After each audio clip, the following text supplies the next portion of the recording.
Hello. Well, you actually caught me working on one more today. It is Saturday the 14th of January, and I've got myself another 1100. Well, this is a Remington 1100. It's a Skeet-T. Another fine, lovely piece of history.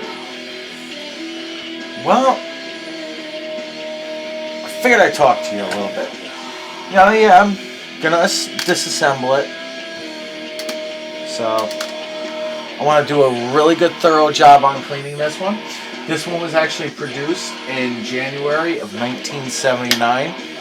In my first Remington 1100 video, you will see that I did a talk on the different classes with the 1100. Well, today I want to do something along that line. But instead of assembling, I want to show you disassembling. Almost everybody knows how to disassemble an 1100. But just in case, they're really not that overly complicated. Couple parts, 10 minutes will basically get it field stripped. Some might call that field strip. I don't. Only for the reason why you've still got one key piece that you cannot get access from before you remove that bolt.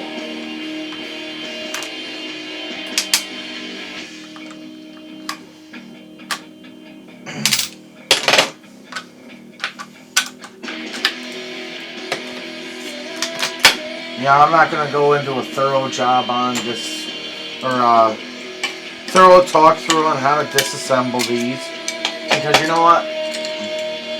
There's a few people that have already done that.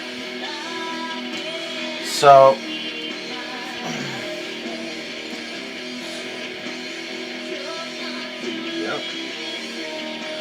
Bootyful.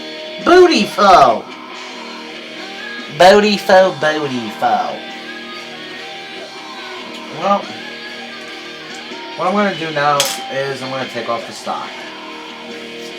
So, most of us who work on these these shotguns know already how to take off the butt plate. There's two Phillips head screws right at the top, here, so you can actually see what I'm doing.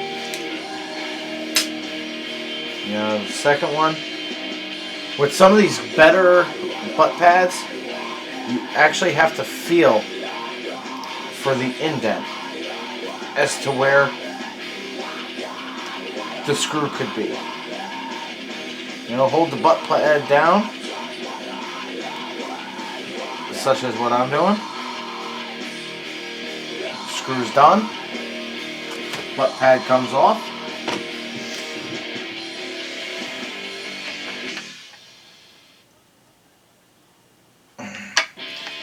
Take a long Phillips head, semi-long.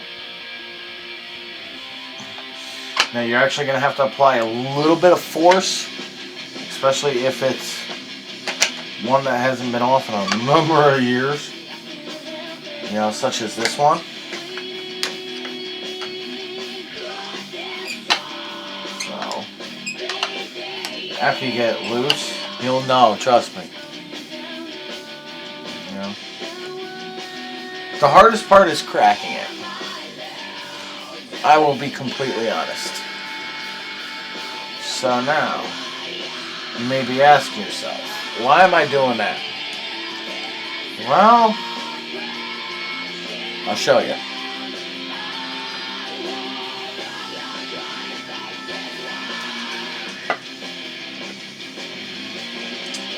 Still not loose enough. That should be. Yep. Inside here, you got the screw and a lock washer.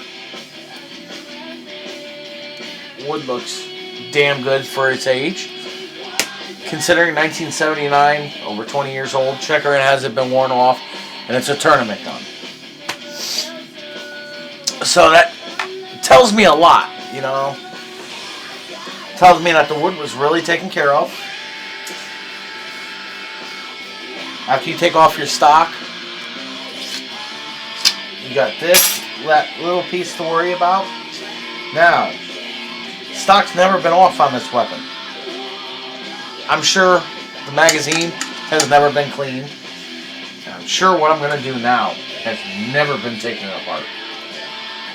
So, next thing, you are going to need a punch.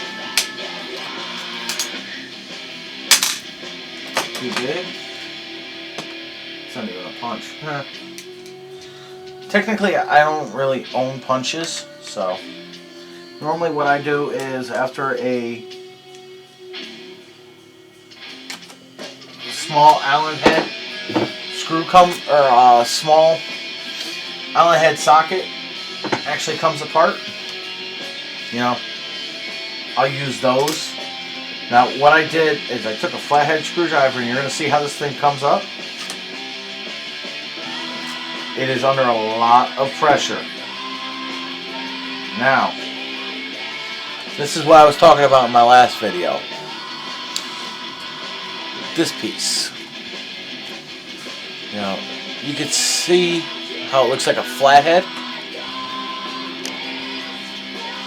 You know, what you actually have to do is, while it's in the weapon, you know, hopefully, see what I mean about how much tension it's under? Could have poked my eye out. Yeah. See what I mean? This is the way that you're going to want to hold your screwdriver. Where it's going, where it's making it look like a plus sign. Yeah, I'm sure if you use a big enough Phillips head, it'll work. But, you know, this is only my tricks. Ooh. Would you like to see that? Let's see. Oh, it'll show up. Focus, damn it. Would you really want to leave that in your gun? No. I didn't think so. So now, with the magazine, you know, basically what you're going to want to do is come up and slowly pry it up. You know, go slowly, because if you don't, you'll actually deform it. You'll have to go out and buy a new one. And I really don't know how readily available they are. So, you know, I just take it nice and slow. Woohoo! Looked like a can of confetti. But at least nobody got hurt. You know, and it didn't really go flying too bad.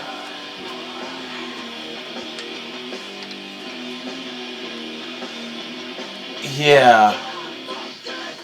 Ugh. Would you leave that laying in the gun? I'd take it out and clean it too. Ugh.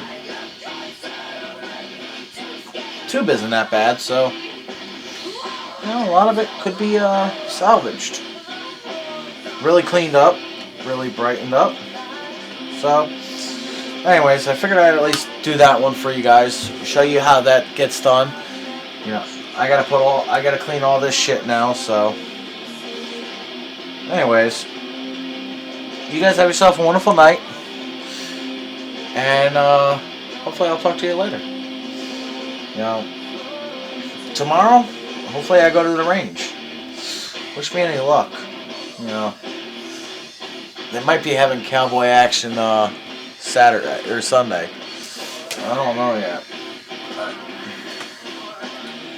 you know, I'm sure a couple of you guys are wondering how the heck I clean my parts.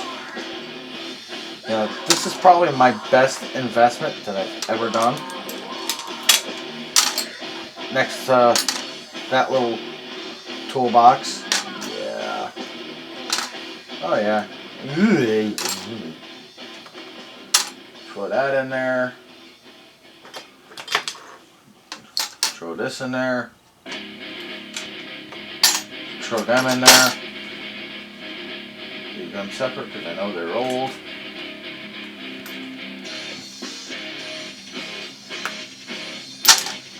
Throw that in there.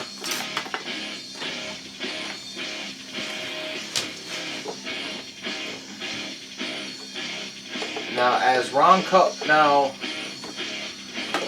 remember what the old saying was? Set it and forget it. Now it's going to take 3 8-minute passes to really get those things decent. So that gives me about a half hour with 3 minutes in between the cycles to let it cool down and do what it has to per the instructions. Now, while that's doing that, it'll give me plenty of time to go over that, strip it, or not strip it down, but, you know, get it so I can clean it. You know, at this point, you know, normally what I do, take a little bit of spray. You know, if you notice, I'm not using Blistol or anything like that. Basically what I'm using is, it's a form of, well, I'm not going to say form of Blistol, because it really isn't. You know, it's a full synthetic gun cleaner. You know, it's Ezox. I like it. I've got no issues with it.